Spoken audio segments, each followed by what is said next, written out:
Welcome, ladies and gentlemen. Thank you for coming to my channel. Please, before we get the video started, do not hesitate. Hit that subscribe button down below and drop me a like if you really feeling my stuff. I do appreciate you all coming and finding me. Hey, let's have some fun today. I decided to be a man, right? Man, strong man. And I watched Alien all by myself in broad daylight when I should have been taking a nap. Like literally in my set nap time on Saturdays, which is around like the afternoon, I said, nah, I'm gonna be a man and I'm gonna watch Alien. And it was a really good movie. Like I've heard how good it is. I've seen other people speak highly of it. I knew what was gonna happen. I know that Sigourney Weaver is the last one standing. I just don't know how, and I don't know who else is involved. I even knew that there was an android on board because that's been like the typical thing to have for alien movies, where they find out that one of them was an android or some shit like that. I'm like, yo, if I'm way the fuck off, please don't hesitate to like correct me. Let me know. Just don't be a dickhead about it, right? So watching Alien and like, yo, man, I can't help but love this crew. Like somebody put it, I can't remember who said it this way. It was in a movie review on YouTube, but they said like, just think of the cast as a bunch of fucking space truck drivers. I only cared about being paid. And when I tell you, that boy Parker, that main Parker was literally my fucking spirit animal until he died. Because all he cared about, like, yo man, if I'm doing all this extra work, at least give me the extra pay for it. That's all I care about. I got you. I fucking got you, bro.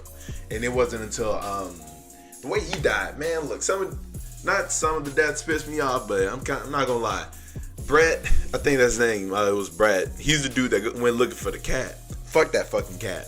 I don't give a fuck about that goddamn cat. I'm sorry to all the cat lovers. I don't mean any disrespect. I'm just saying, if my fucking captain of the ship literally just had an alien burst out of his fucking chest and y'all tell me to go look for the motherfucker, no, I'm not finna break up to go look for a fucking cat. That's how you die.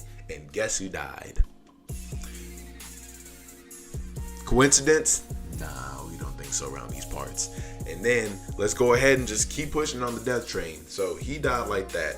Dallas, with respect to him, because we've all been there. As somebody who has had shitty technology, no matter at what point in time, failed them. Rest his soul. Yo, the way that Dallas went out, I'm not gonna lie, man, that shit got me. I jumped and everything. I was already like, so when I watch horror movies, if I'm in the movie theater, I start off in this position right here. This right here is level 1, where I'm just covering up half my face. Level 2, I go to this half of my face. And then, level 3, I still got the eyes open. Level 4, I just try to go to sleep. Look, level 4, I just say fuck it and just try to go to sleep. I don't do well in movie theaters because like it's the sensory overload. When the music starts swelling up, the atmosphere, the tone, all that shit start hitting all at once. Cage done. Like, yo, I'm grown man Cage, but I'm grown man in an uncomfortable situation Cage, and it don't work out too well. So let's not deal with that, but continuing on with Alien, the movie was really good. I got to get to the way Parker died, because the way Parker died, Cage completely disagreed with. So it's already established earlier in the movie that Lambert is uncomfortable. She was like the one that was uncomfortable when they went up into like the fucking ship on the moon or wherever the fuck it was, and she was the first one ready to leave. When they got back and they saw what the fucking alien did to their captain, she was already freaking the fuck out being stuck in the ship with that bitch. So it's the fact that like when Parker and Lambert had to go get some stuff so they could get the fuck off the ship, like Lambert, they literally got like 10 feet of space between them, and the alien just drops down, stands up, and he's like, "What's good?"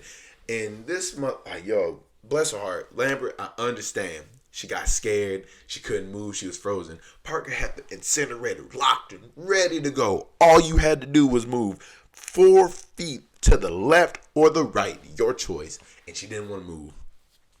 Yo, shit.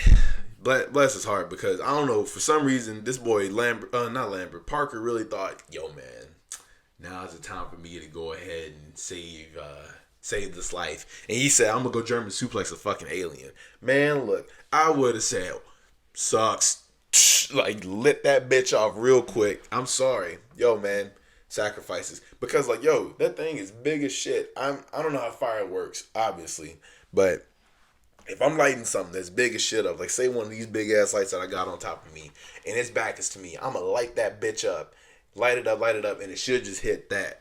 Unless like it's the extra flames that he was worried about. Cage don't know science. Fuck it. Do I look like I went to school? Nah, don't answer that question. Don't. Yo.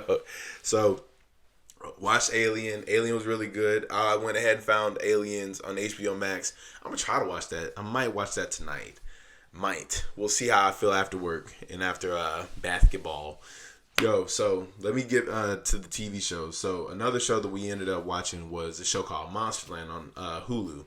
I gave that shit a smooth 4 episodes. I think I gave it 4 episodes. So any TV show I watch, I try to give it my anime the same rules I apply to anime. You got to catch my attention first in the first episode. You have to then retain my attention between the first, for the first 3 or 4 episodes. That's the way that I am. The day I stop stuttering. So if you can't retain my attention within that time span, guess what? That show ain't for me.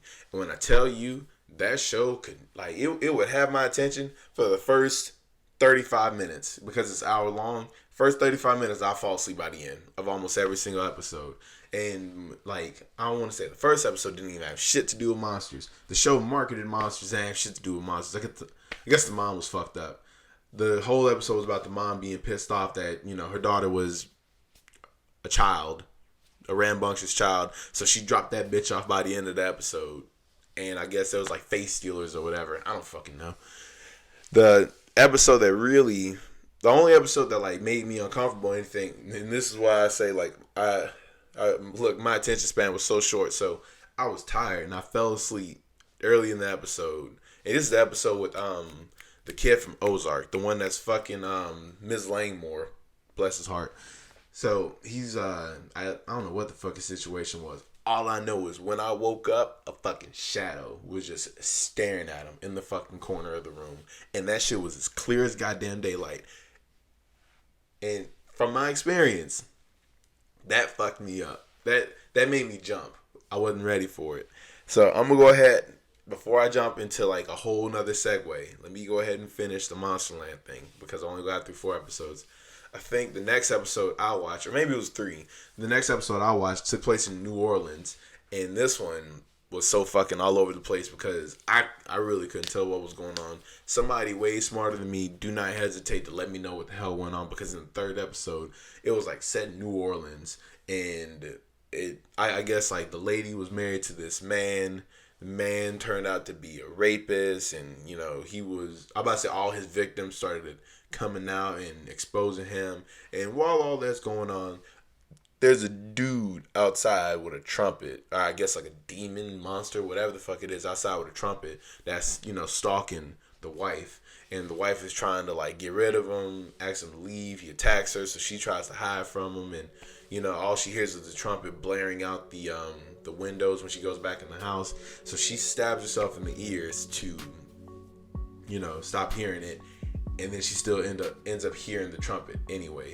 So by the end of the episode, she allows the trumpet to like take her I guess Piper her down to fucking French Quarter, wherever the fuck they were, and a whole marching band comes out and they eat her by the end of the episode. And I'm sitting there thinking like, the one episode I stay awake and I don't know what the fuck is going on still to this, like, what the hell just happened here?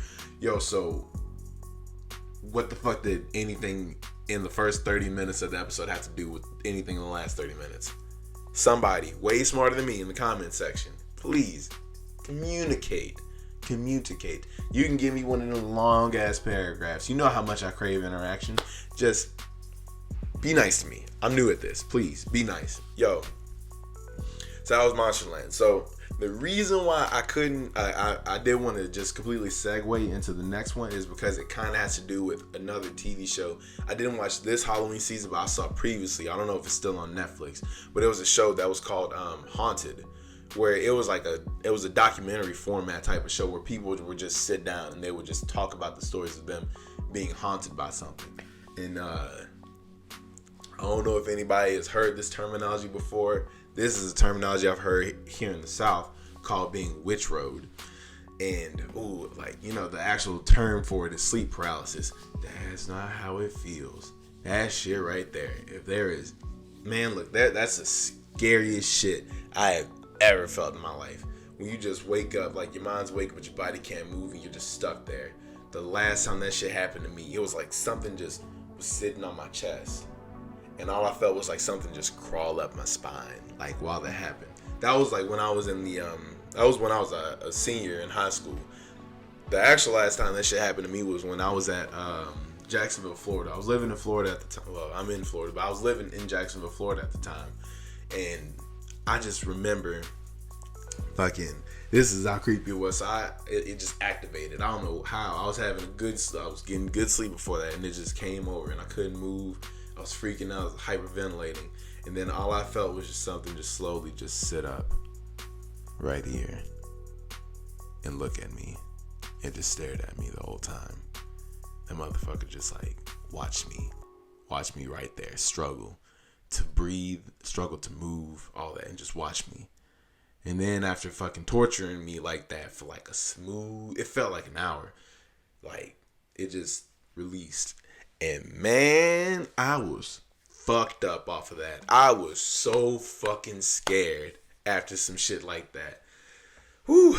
Look, I say I'm trying not to relive that. If I was to go back to sleep tonight or anything like that, I ain't finna go back to sleep after remembering that shit. But that was my experience being Witch Road. I haven't seen Haunted in so long, but I do remember there was an episode where somebody described something similar to that. And then, it's always nice to not be the only one going through something shitty like that. So another Halloween show that I remember watching, especially a great one to watch around this time of year, I gotta remind you all, Stranger Things Season 1. Stranger Things used to be scary. It used to be once upon a time. And that shit right there, I watched that shit when I was in Japan. Man, look, I don't know why. I had that perfect combination of, I can't stop watching, I need to know how the story ends. Why the fuck do I keep watching this show? Like, I was right in between that the entire time. And that's a good place to be when you watch a horror TV show.